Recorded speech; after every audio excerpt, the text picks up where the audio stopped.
우리는 지금 시편을 가지고 말씀을 나누고 있습니다. 오늘은 아들을 위해서 진노하시는 하나님이라는 제목으로 말씀을 나누도록 하겠습니다. 지난주에 가슴 아픈 뉴스가 있었습니다. 마다가스카르에서 선교를 하던 한국인 선교사님 두 분이 지난 21일이죠. 그때 흉기를 지닌 현지인 강도 여러 명에게 피습을 당하고 병원으로 옮겨졌지만 결국에 숨졌다는 뉴스였습니다. 기사를 보니까 현지의 강도들이 예배당을 찾아왔어요. 의도적으로 찾아왔고 문을 부수고 습격을 하고 또 마지막에 총격을 가해서 결국에는 또 선교비를 빼앗아 달아났다고 합니다. 순교하신 선교사 두 분은 88세 김창렬 목사님과 57세 이림은 선교사님으로 장인과 사위의 관계라고 해요. 두 분이서 같이 뜻을 모아서 선교지로 갔다가 그런 변을 당하신 것이죠. 처음 그 뉴스 타이틀을 보는데 제가 아는 사람인가 해서 사실 너무 놀란 마음으로 기사를 열어봤어요. 아는 분들이 있거든요. 다행히 이제 아는 분들은 아니었습니다. 그런데 다행히 아는 것은 아니죠. 분명히 안타까운 일이고 화가 나는 일입니다. 그런데 이런 생각이 들더라고요. 우리가 어떤 사건에 반응할 때 상대적이라는 겁니다. 내가 또는 내가 아는 사람이 연관되어 있는지 아닌지에 따라 반응이 좀 달라질 수도 있고 같은 반응이라도 그 정도가 다를 수 있다는 겁니다. 이런 가정 상황이 있을 수 있어요. if 상황인데요. 지인과 식당에서 밥을 먹고 있는데 이제 TV에서 어떤 뉴스가 속보로 뜨는 거예요. 가끔 이러한 사고가 있죠. 한국에도 있고 미국에도 있습니다. 큰 개를 키우는 견주의 부주의함으로 지나가던 어떤 아동이 개에게 물려서 큰 부상을 입고 병원으로 후송되었다는 뉴스가 속보로 올라오는 거예요. 밥을 먹고 있던 그 지인과 사람의 성향에 따라서 반응이 좀 다를 수 있습니다. 보통 이런 뉴스를 볼 때 어떤 감정이 올라오시나요? 화가 나죠. 그리고 안타깝죠. 그런데 사람에 따라 다릅니다. 어떤 사람은 또 그런가 보다 하고 지나가는 사람도 있을 수 있어요. 충분히 그럴 수 있는 게 삶이 너무나도 바쁘기 때문에 또 그런 뉴스가 얼마나 많아요, 사실. 그런 뉴스 하나하나에 다 100% 진심으로 반응하면 우리가 이 세상을 또 살아가기가 힘들죠. 그러고 있는데 그때 경찰에서 연락이 옵니다. 경찰의 말이 당신의 아들이 길가에서 개에게 물려서 위급하니 빨리 오라는 전화였습니다. 보니까 그 뉴스에 나온 아이가 나의 아이라는 거예요. 물론 이 가정의 상황입니다. 이런 경우에는 사람의 성향에 관계없이 동일한 반응을 보일 거예요. 마음에서 올라오는 그 분노의 크기, 그 감정은 별 차이가 사람마다 없을 겁니다. 화가 나겠죠. 주체할 수 없습니다. 왜 그렇죠? 그 끔찍한 일이 나의 아들에게 일어났기 때문입니다. 오늘 우리가 함께 읽은 시편 2편의 키워드는 아들이라는 단어예요. 두 번이나 반복되고 있고요. 그리고 또 많이 이렇게 나오는 단어가 하나님의 진노입니다. 사실 이해하기 쉽지 않은 본문입니다. 그냥 읽었을 때. 아니, 왜 구약에서 하나님의 아들이라는 표현이 나왔는지, 그리고 선하신 하나님이 왜 이렇게 지금 진노하시는지 이해하기 쉽지 않은 내용이 너무 많이 있습니다. 오늘 본문을 기록한 저자는 다윗이에요. 본문 우리가 잘 읽었지만 다윗이라는 글자는 안 나와요. 하지만 사도행전 4장에서 베드로가 이 시는 다윗이 성령의 감동을 받아 쓴 시라고 분명하게 또 베드로 역시 성령의 감동으로 밝히고 있습니다. 그럼 다윗이 쓴 거예요. 다윗 다들 아시죠? 이스라엘의 2대 왕입니다. 하나님께서 내 마음에 합한 자다라고 인정하신 믿음의 사람이에요. 그래서 그 다윗을 왕의 자리에 세우셨고 기름을 부으셨어요. 다윗은 그 이후로 왕이 되었지만 일평생 전쟁이 많았습니다. 그런데 하나님께서 가는 곳마다 함께 하셔서 다 승리했어요. 이방의 많은 민족들을 다스렸습니다.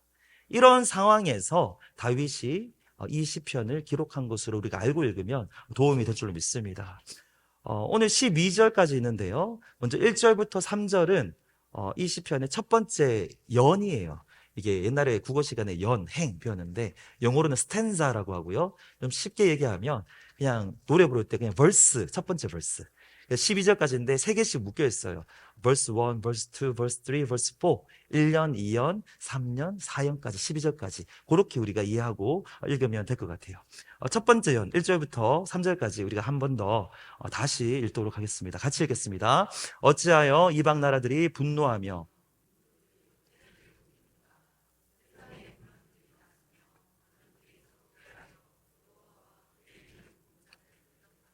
우리가 그들의 맨 것을 끊고 그의 결박을 벗어버리자 하는도다. 아멘. 즉 이방 나라들이 분노하고 있습니다. 화가 났어요. 그리고 그들이 모여서 헛된 일을 꾸밉니다. 지금 하나님과 그의 기름 부음 받은 자를 대적한다고 이야기하고 있어요. 그들은 지금 다윗의 다스림을 거부하고 있습니다. 다윗에게 분노하고 있어요. 그런데 그것은 하나님께 대적하는 겁니다. 이렇게 이야기하고 있어요. 이 족쇄를 끊어버리자. 이 맨 것을 끊어버리자. 결박을 끊어버리자라고 말합니다. 그런데 사실 하나님께서 이렇게까지 구속하시는 분인가요? 족쇄로 누군가를 구속하시는 분은 사실은 아닙니다. 그 정도는 아니에요. 그들이 악하기 때문에 더 그렇게 느껴지는 거예요. 사실 우리 주변에 있는 모든 관계들 중에 어느 정도의 구속이 없는 관계는 없습니다. 우리의 연약함과 어리석음을 생각한다면 사실 하나님의 이 적당한 구속은 복된 거예요. 필요해요, 우리에게. 당시 그들은 다윗을 통해서 하나님의 통치를 받고 있었습니다. 이것이 다윗을 통해서 이루려던 하나님의 큰 계획이었어요. 그런데 그들이 지금 하나님께서 기름 부으신 자를 대적하고 있어요. 이것은 하나님의 계획에 반하는 일입니다. 오늘날에도 이 하나님의 계획에 반하는 사람들이 있어요.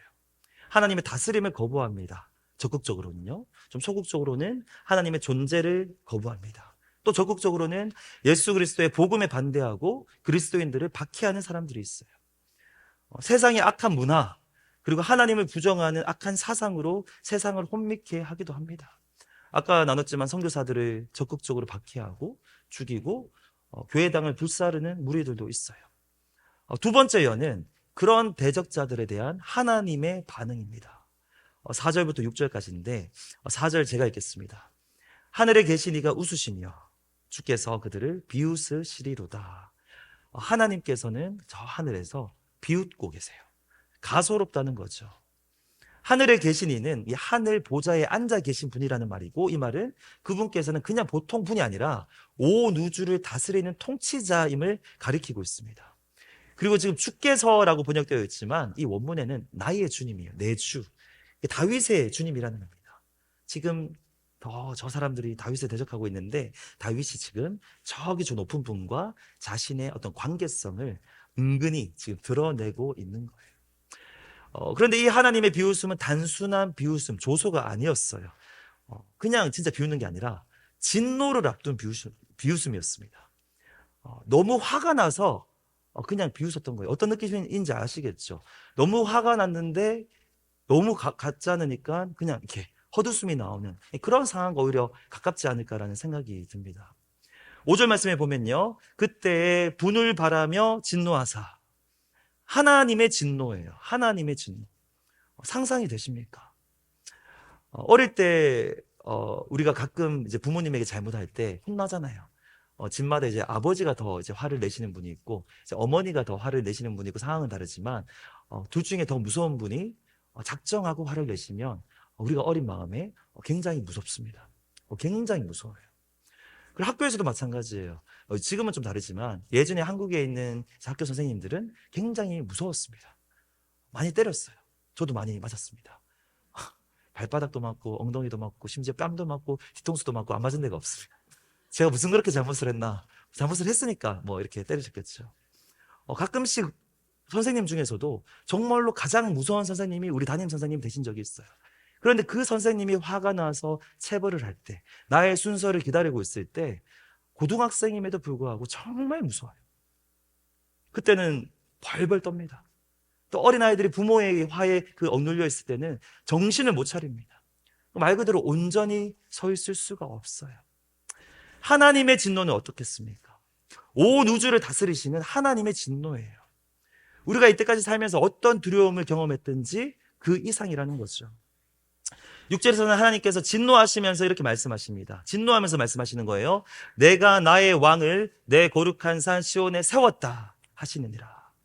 여기서 주어 내가는 사실 히브리어 구문에서는 강조법이에요.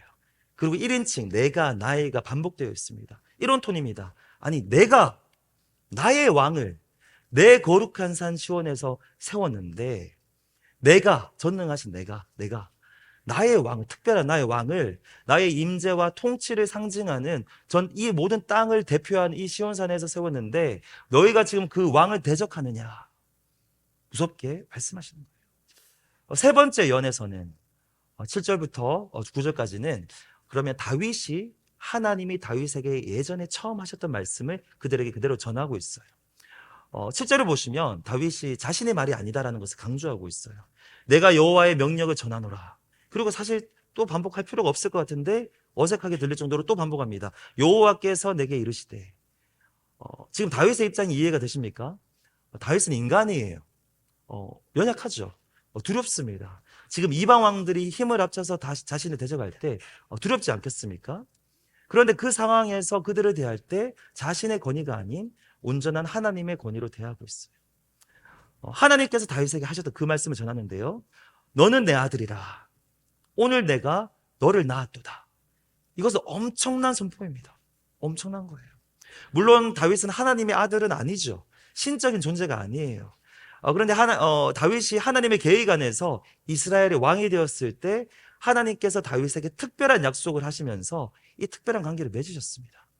우리가 이것을 위해서는 사무엘하 7장 12절부터 16절까지를 우리가 좀 살펴봐야 되는데 제가 한번 읽겠습니다.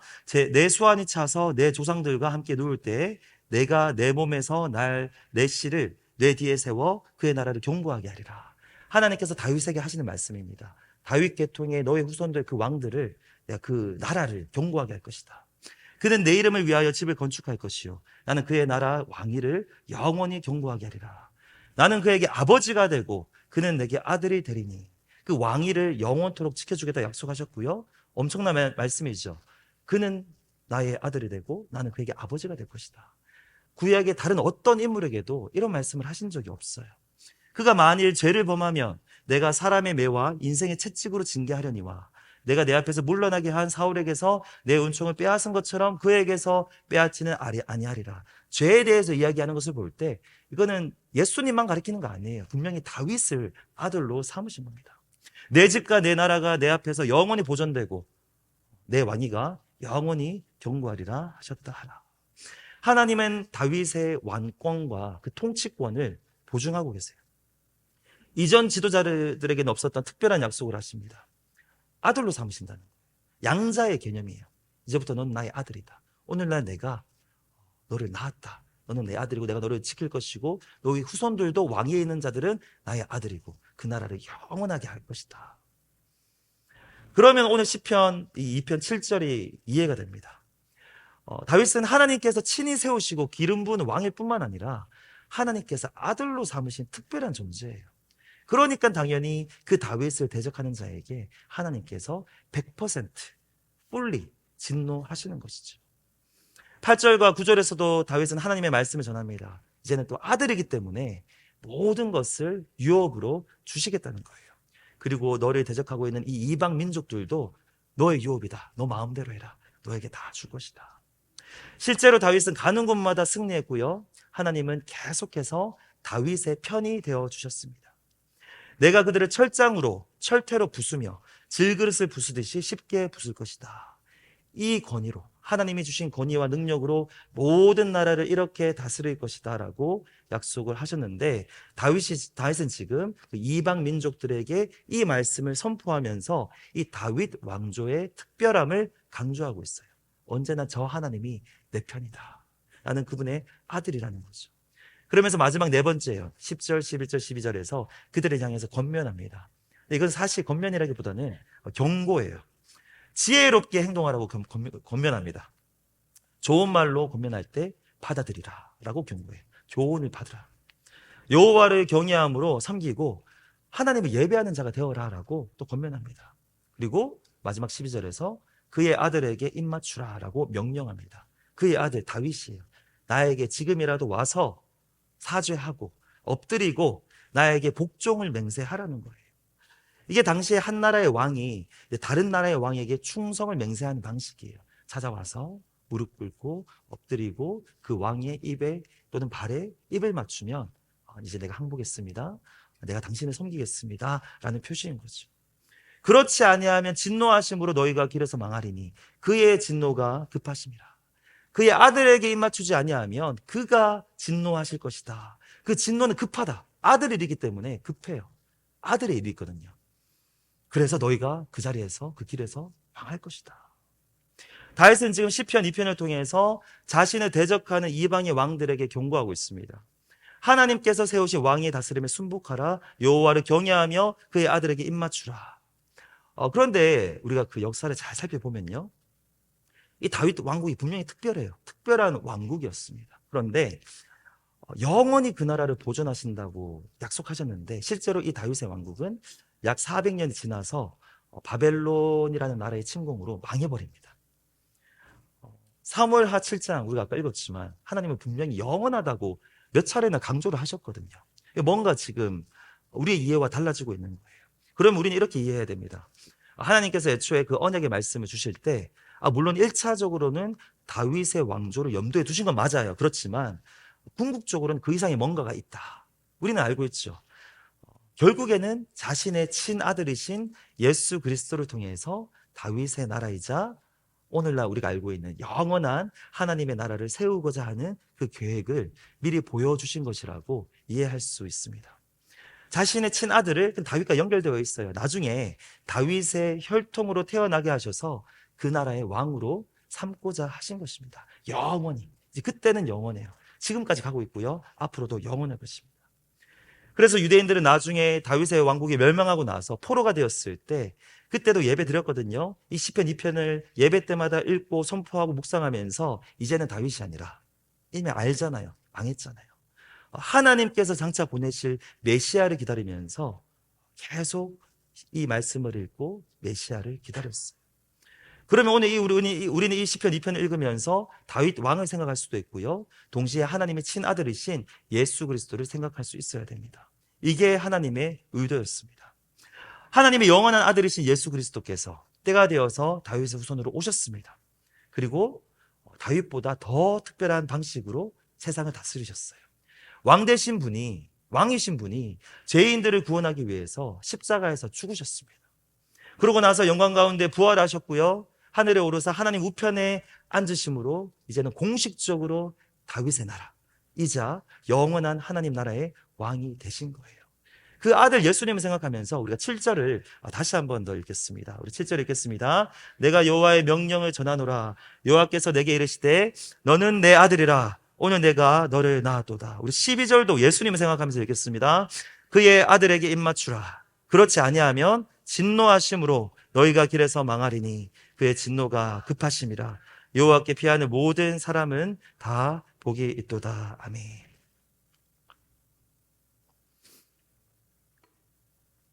하나님께서 다윗을 그렇게 특별히 아끼셨다면 자신의 친아들이신 예수 그리스도는 얼마나 아끼셨겠어요? 하나님의 입장에서 예수님은 얼마나 특별하겠습니까?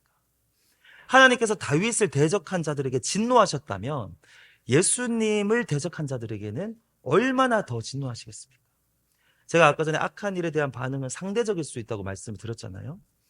우리가 다 살면서 겪으셨겠지만 나의 아들이나 딸을 위해하는 자들에게 어떤 감정이 드세요? 학교에서 부당한 일을 겪어올 수도 있고요. 또 살아가는 모든 일에 항상 그러한 일은 또 상존하죠.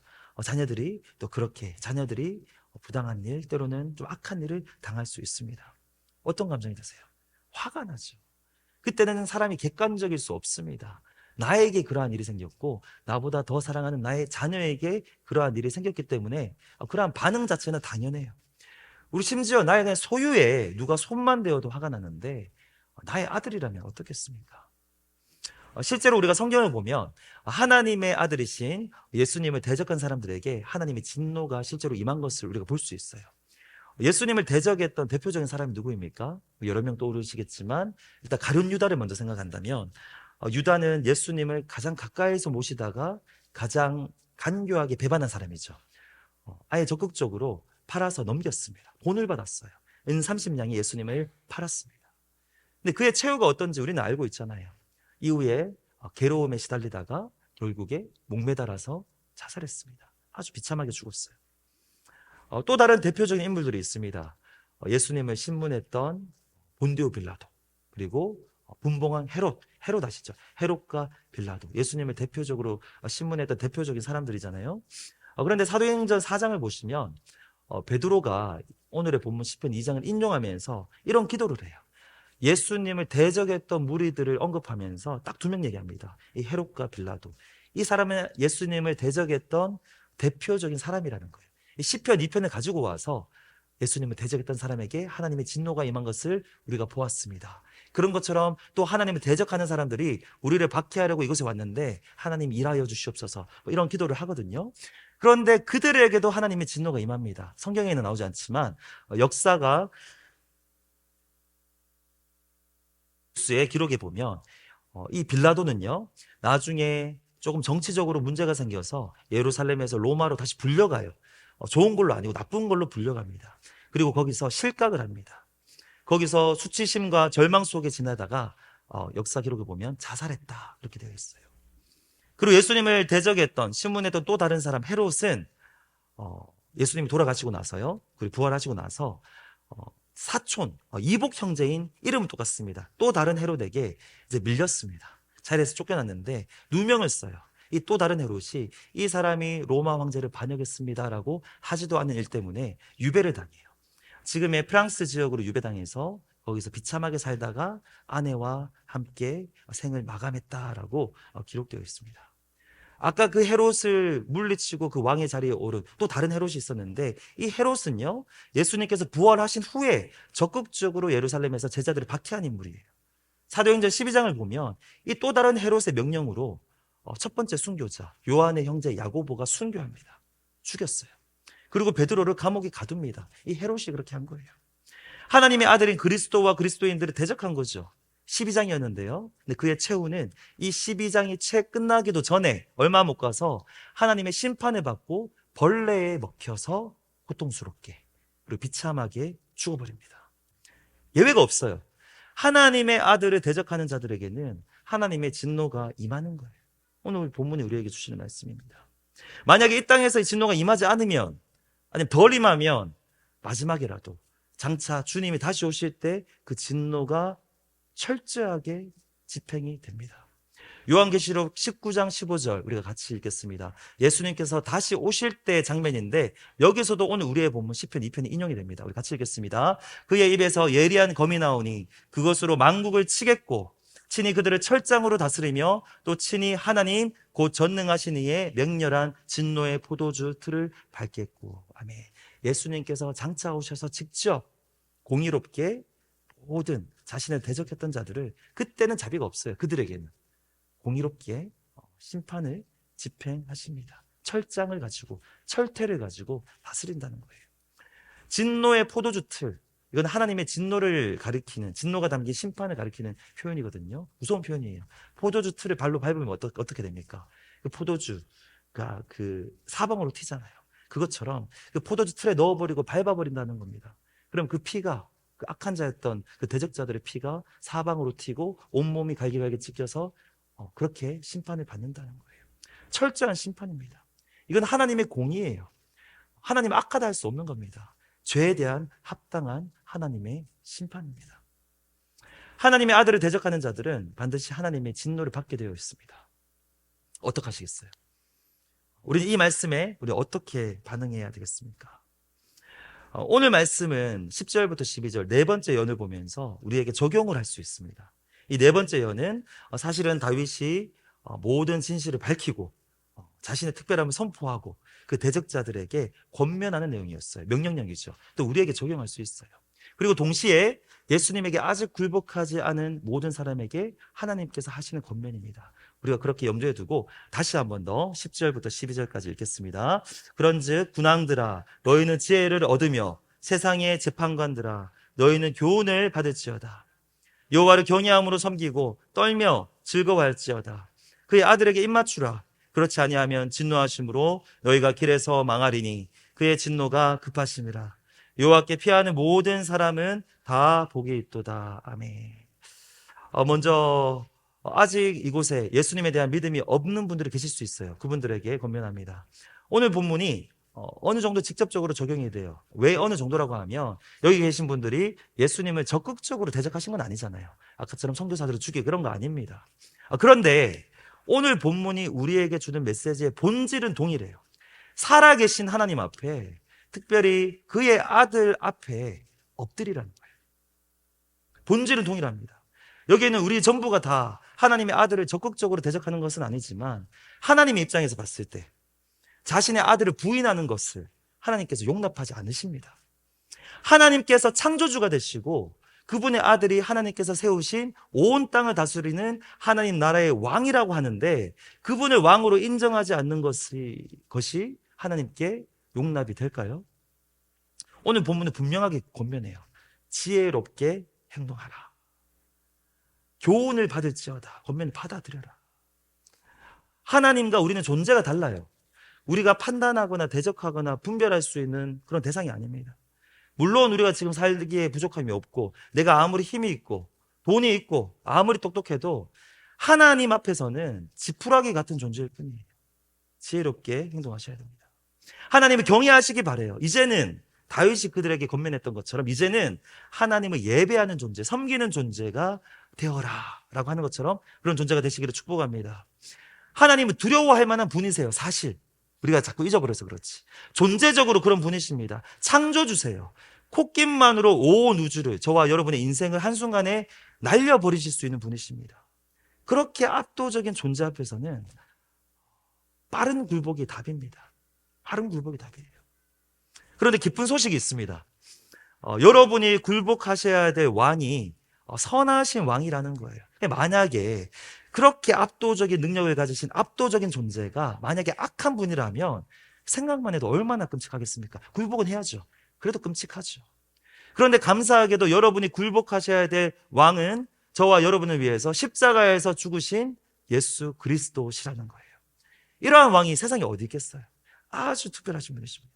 존재적으로 그렇게 높으신 분이 여러분을 사랑하세요. 그리고 여러분을 위해서 죽으셨습니다. 여러분을 위해서 죽으신 그 하나님의 아들에게 굴복하고 입을 맞추시기를 바랍니다. 하나님의 아들 앞에 굴복하는 것, 무릎 꿇고 입 맞추는 것 부끄러운 일 아니에요. 자존심 상할 일 아닙니다. 지극히 당연한 거예요. 압도적인 힘을 가진 그분께서 당신을 사랑하시니 감사한 마음으로, 기쁜 마음으로 그분의 사랑에 반응하라는 겁니다. 이거 오해하지 않으셨으면 좋겠어요. 오늘 본문이 사실은 이렇게 얘기를 하고 있는데요. 단순히 아들을 안 믿어서 진노하시는 것은 아닙니다. 우리의 죄악 때문에 진노하시는 거예요.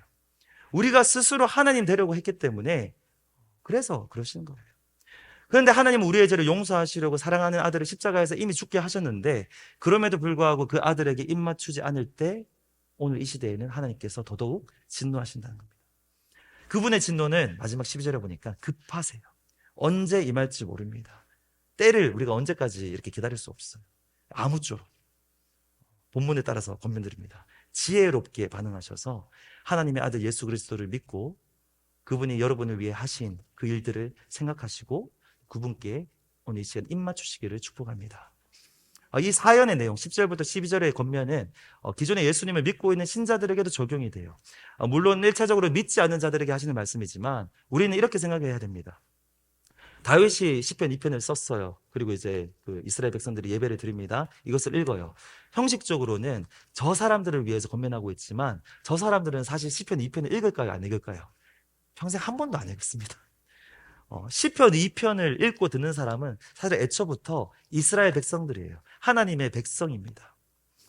하나님의 백성들이 지금 저 사람들에게 선포되는 메시지를 들으면서 하나님의 의도는 한편으로는 우리가 위로받고 그리고 다른 한편으로는 또 경각심을 가지고 반면교사로 삼기 위해서 이 글을 주신 거예요. 이미 예수님을 믿는 분들에게는 두 가지 메시지가 있습니다. 먼저는요, 그의 아들을 위해서 진노하시는 하나님이 저와 여러분을 위해서도 동일하게 진노하신다는 겁니다. 우리가 하나님의 친아들은 아닙니다. 오늘 시편 2편의 내용이 우리에게 다 적용되는 것은 아니에요. 근데 어느 정도 적용이 됩니다. 무슨 말이냐면요, 우리가 친아들은 아니고 하나님께서 세우신 왕은 아니죠. 특별히 아들에게 입맞추라는 권면은 예수님께만 돌려줘야 될 표현이에요. 그런데 요한계시록 2장에 보면 읽지는 않겠습니다만 요한계시록 2장에서도 오늘 이 본문을 인용하면서 이번에는 일반적인 그리스도인들에게도 적용을 하시더라고요. 이기는 자, 마지막까지 신실하게 믿음을 지키는 자들에게 똑같이 주님이 그러셨던 것처럼 철장을 가지고 만국을 다스리는 권세를 줄 것이다. 예수님이 이렇게 말씀하세요. 나도 내 아버지께 받은 것이 그러하니 이 권세를 너희에게도 줄 것이다. 우리도 철장을 가지고 만국을 다스린다는 거죠. 하나님은 예수님을 믿는 사람에게 다윗에게 그러하셨던 것처럼 양자됨의 은혜를 주십니다. 우리를 하나님의 자녀로 삼으셨어요. 그러면 우리도 특별한 거예요. 친아들만큼은 아니지만 최소한 다윗 이상으로 특별한 겁니다. 하나님은 그분의 아들을 위해서만 진노하지 않으십니다. 그분의 아들을 믿고 함께 그분의 자녀된 우리들을 위해서도 진노하십니다. 이 말은 엄청난 거예요. 영원한 우리의 편이 생겼다는 거예요. 가족들이 내 편 되어주지 못할 때, 자녀들이 내 편 되어주지 못할 때, 가까운 친구들도 내 편 되어주지 못할 때 영원한 나의 편이 되어주신다는 겁니다. 우리의 자녀가 부당한 일을 당할 때 화가 나고 그때는 객관적이지 않죠. 언제나 자녀의 편에 서는 것처럼 하나님도 그렇게 우리의 편이 되어주신다는 겁니다. 이 사실은 우리에게 얼마나 큰 위로가 되고 격려가 되는지 몰라요. 우리가 인생을 살다 보면 외로울 때가 참 많습니다. 때로는 정말로 가족이 없어서 외로울 수도 있고요. 때로는 가족이 있어도 우리의 마음을 다 이해해주는 사람은 없죠. 다 외로운 존재예요. 삶 속에서 우리가 부당한 일을 당할 때도 많습니다. 그런데 그때 우리에게 힘이 없어서 공격을 당했는데 거기에 합당한 반응을 하지 못할 때가 또 미국에 살다 보면 더 많을 수 있어요. 우리에게는 할 수 있는 것이 없습니다.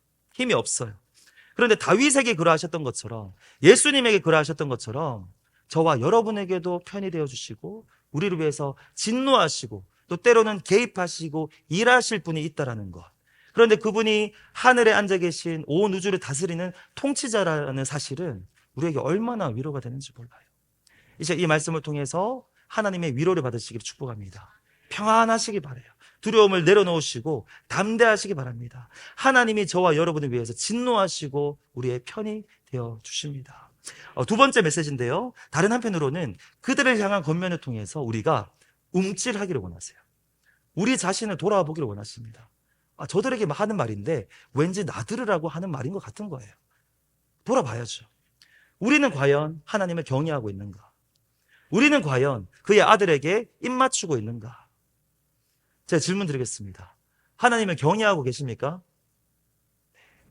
우리는 지금 알죠. 하나님이 우리의 아버지가 되었고, 그저 멀리 계신 아버지가 아니라 가까운 아버지, 아주 친밀한 아빠 아버지라는 것을 압니다. 항상 어리광을 피울 수 있고요. 이렇게 하나님께서 우리를 안아주십니다. 그런데 그분의 원래 존재를 우리는 잊어서는 안 돼요. 높고 높으신 분이세요. 하늘 보좌에 앉아 계신 분이세요. 그래서 우리가 이 친밀함과 이 두려움 사이에서 어떤 좀 균형이 필요한 것 같아요. 쉽진 않지만 최소한 우리가 공과 사는 구분해야 된다는 거죠. 일상에서는 친밀하게 교제하지만, 그리고 가까운 하나님이시지만, 아버지시지만 최소한 그분을 경배할 때, 찬양할 때 최소한 이 시간 우리가 공적으로 함께 예배하는 자리에서만큼은 하나님을 두려워하는 마음을 놓쳐서는 안 된다는 겁니다. 거룩하신 하나님의 임재 앞에 이곳에 다 계세요. 보고 계십니다. 평가하십니다. 두려워할 줄 알아야 된다는 거예요. 두려움과 떨림으로 나아가야 된다는 거죠. 하나님을 예배하기 때문에.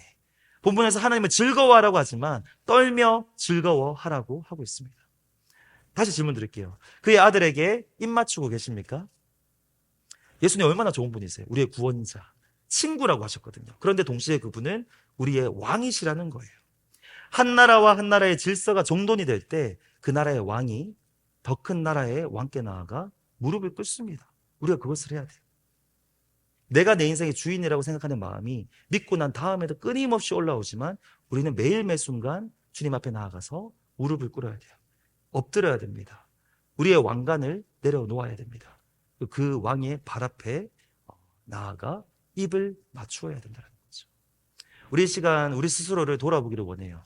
우리가 예수님께 나와 이 시간 온전히 굴복하고 있는가? 온전히 굴복하고 있는가? 그리고 더 나아가서 나의 삶 속에서도 주님께 순복하고 있는가? 우리 예수님은 단순한 굴복이 아니라 우리의 사랑을 원하세요. 주님을 사랑하는 마음으로 주님께 입맞추기를 원하십니다. 나의 삶의 왕권을, 내가 가지고 있는 왕권을, 이 운전대를 아들 되시는 예수님께 끊임없이 내어드리는 저와 여러분이 되기를 축복합니다. 우리 마지막으로 11절을 한 번 더 살피고 마무리하겠는데요. 우리 11절 우리 한 번 더 같이 읽겠습니다. 그의 아들에게 입맞추라. 그렇지 아니하면 진노하심으로 너희가 길에서 망하리니 그의 진노가 급하심이라. 여호와께 피하는 모든 사람은 다 복이 있도다. 아멘. 아들에게 입맞추지 않으면 이거는 어쩔 수 없어요. 진노하심으로 망할 것입니다.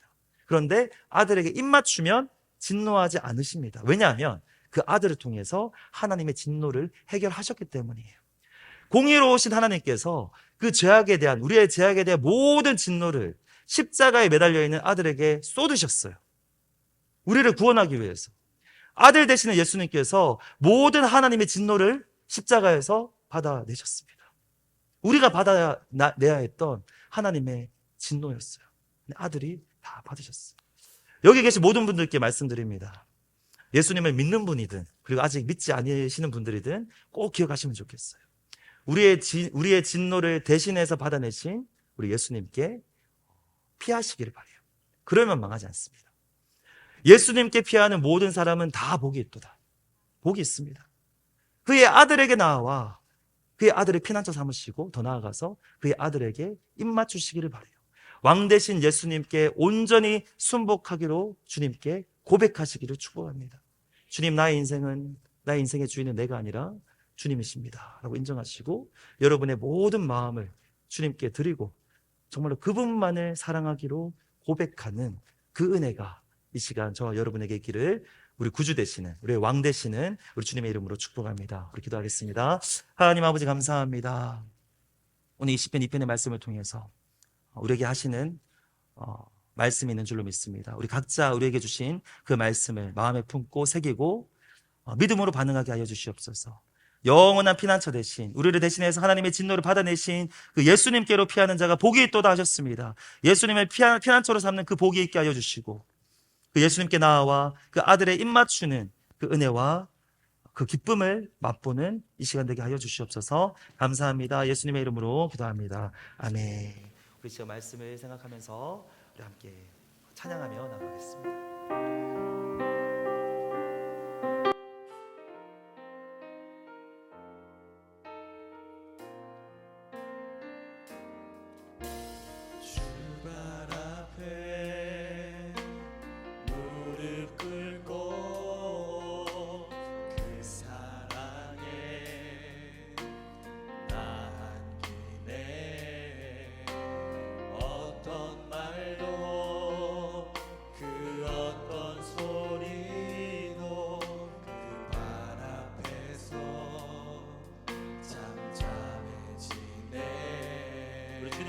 고백합니다.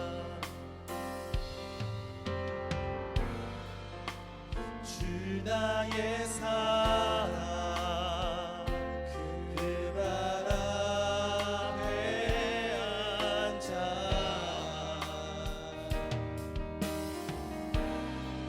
내 모든 기도는 사랑의 노래가 되네. 이 시간 주님 앞에 나아가서 주님께 입을 맞추며 고백하겠습니다. 주의 옷자락 만지며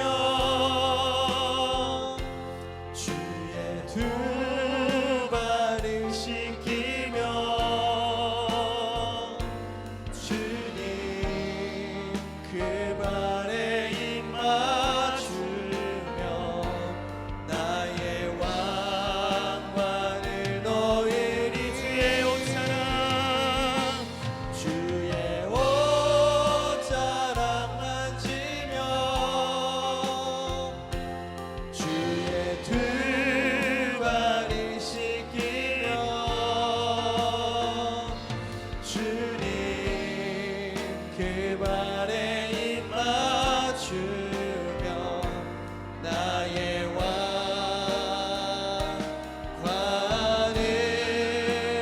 놓으리.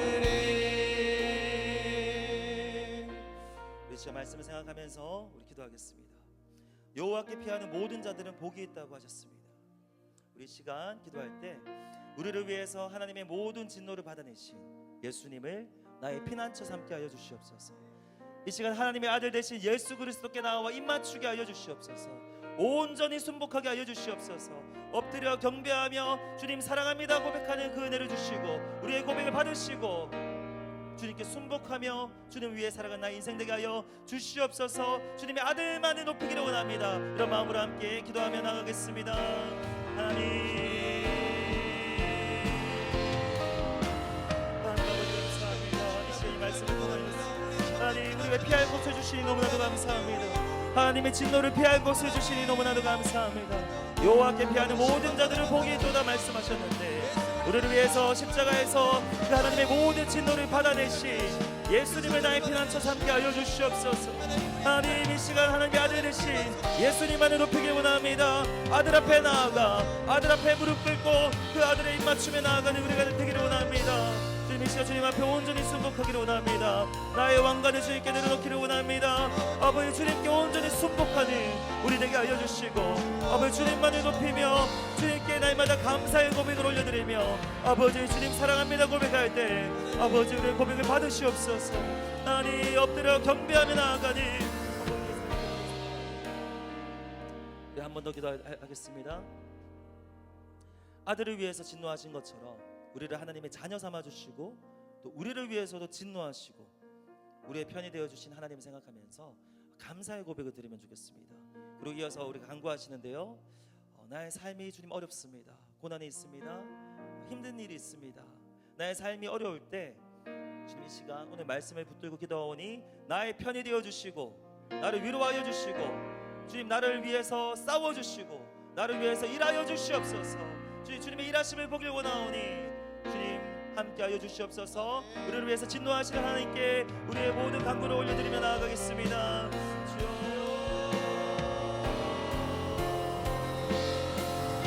하나님 아버지 감사합니다. 주님 아버지, 언제나 우리를 사랑하셨습니다. 우리를 다윗과 같이 아버지 주님의 양자로 아버지 삼아주시니 너무나도 감사합니다. 하나님의 딸이 되게 하시고 하나님의 아들이 되게 알려주셔서 하나님 우리를 향하여서 하나님 언제나 우리의 편이 되어주시고 우리를 위해서 일하시는 주님 너무나도 감사합니다. 주님, 그 주님으로 인해서 위로받기를 원합니다. 그 주님으로 인해서 우리의 마음의 평안함을 회복하기를 원합니다. 우리의 마음의 담대함을 회복하기를 원합니다. 주님, 특별히 삶의 어려움 가운데 있는 분들 주님 특별히 함께하여 주시고 살펴주시고, 주님 하나님의 자녀를 위해서 진노하시고 일하여 주시옵소서. 지켜주시옵소서. 아버지 힘주시옵소서. 하나님 감사합니다. 주님 감사합니다. 하나님 감사합니다. 하나님, 이 시간 우리가 드릴 예배를 받으시고 우리의 모든 기도 들으신 줄로 믿습니다. 아들 되시는 주님께 나아가 언제나 우리의 삶 가운데 주님만을 고백하며 입맞추는 우리의 믿음 되게 하여 주시옵소서. 이제는 우리 구주 되시는 예수 그리스도의 은혜와 하나님 아버지의 사랑과 성령 하나님의 교통하심이 이 시간 여호와 하나님을 경외하며 예수 그리스도께 입맞추며 예배하는 모든 하나님의 자녀들 위해, 그리고 앞으로 함께 자녀될 모든 이들 위해 지금부터 영원까지 함께 하시기를 간절히 축원하옵나이다. 아멘.